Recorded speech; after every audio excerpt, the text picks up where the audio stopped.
TitleMatchNetwork.com.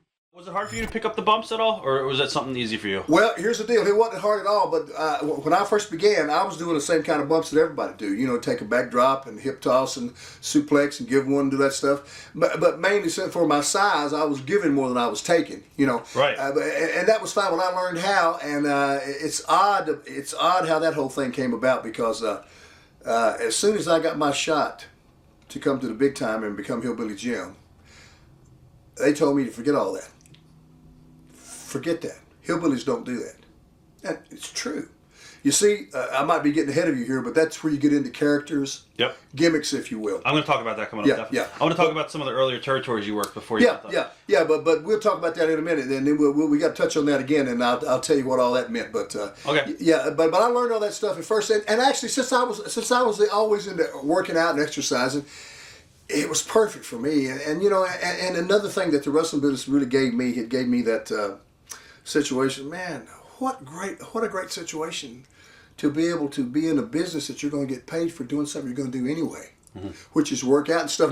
Now, here were some things in there that I wasn't ready for, like the tremendous amount of traveling we used to do, the tremendous amount of nights we used to work in the ring. I remember one time I wrestled 63 straight nights, and I remember one time I flew 53 of those 63 days. Now, they don't even let the flight people, the airline people, do that. All right. So, but that was back in the days when the business was on fire. The WWF at that time was on fire, and we had 3 shows going throughout the country a day. We had 3 I crews. remember those days. West Coast crews, East Coast crew, and a middle of the country crew, and you were busy all the time. And then sometimes on weekends, my friend, we'd do what we call double shots. Yep. Like we might do the Landover Capitol Center at 1 o'clock in the afternoon, and at 8 o'clock we'd be in Richmond. You know? Yep, I remember those days. And we used to even have a thing. It was special brutal weekends. We call them double doubles, where you do 2 on each day.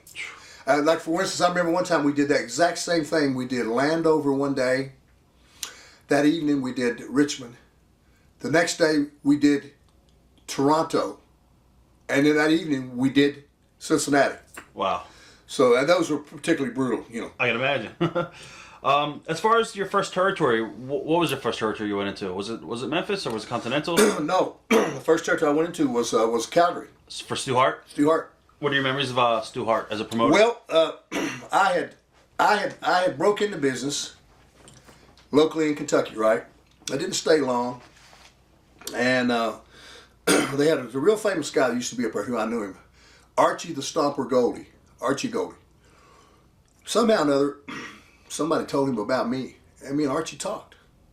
Then I got turned on to Stu Hart. I got that funky, yeah, this is Stu Hart. How you doing there? I understand you're a big man, and you know, I said, Stu, it was wonderful. So I said, you know what?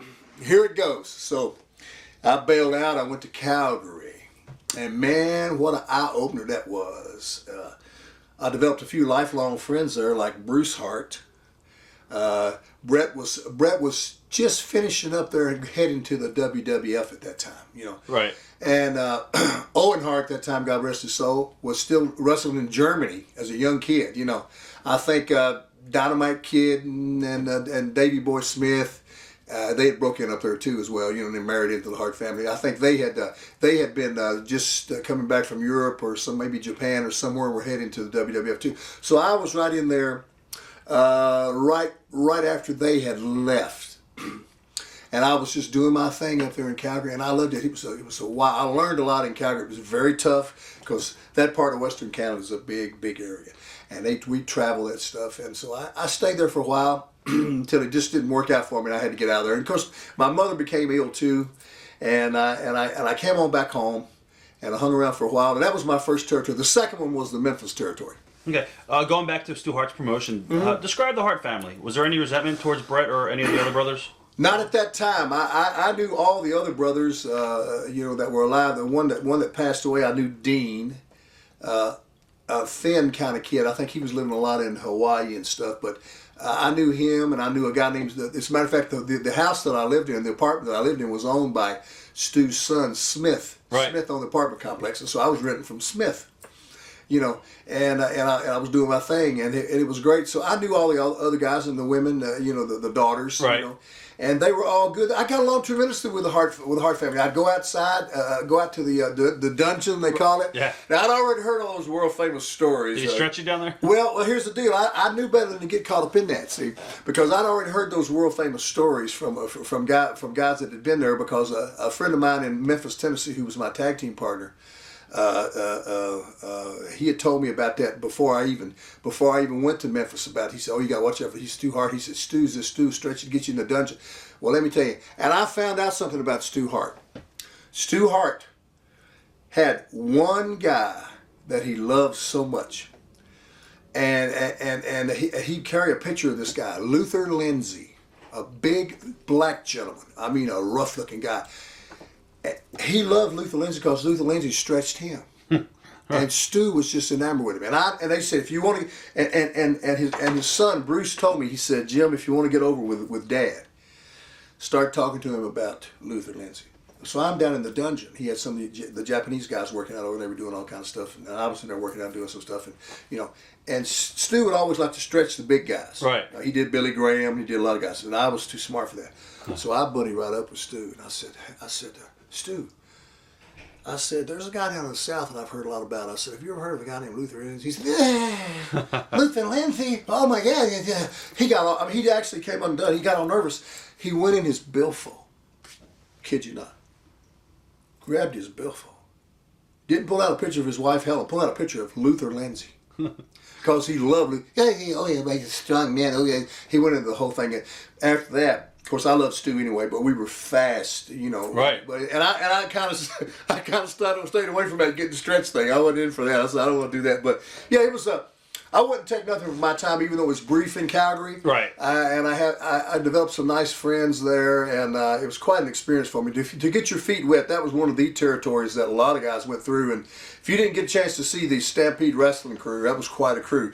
Because, man, we had guys from all over the world in there. He has Japanese guys with blonde hair down in the middle of their back. It was hilarious. Right. You'd have guys that one guy that looked like he was a cyclops, but he was as smart as a whip, when we'd unload somewhere and go in to eat from those buses we'd be on, he'd look like the circus came to town, huge, big, crazy looking guys out there in Western Canada. The people would just look at you like, what in the heck is this? And Stu would keep that whole thing together, but I tell you, he was absolutely a legendary guy.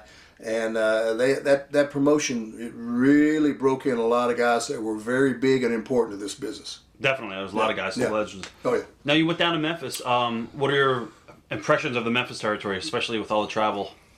Well, the thing about Memphis is I knew a lot about Memphis because I watched their show every week, right? Right.